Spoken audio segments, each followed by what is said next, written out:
Un capodanno amaro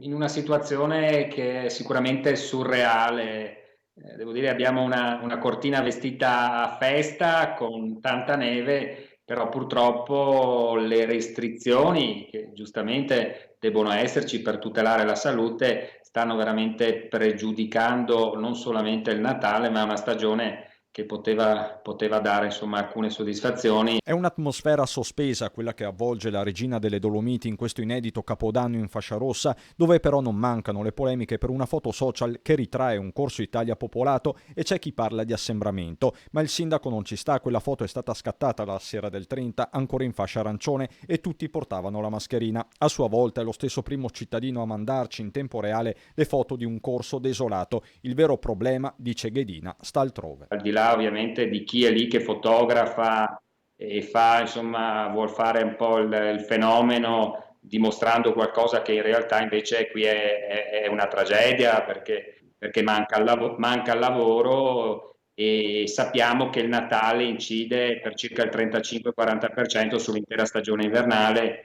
quindi se dopo il Natale le piste non potranno riaprire, gli impianti di risalita non potranno riaprire, questo sarà lacrime e sangue anche per il 2021, insomma.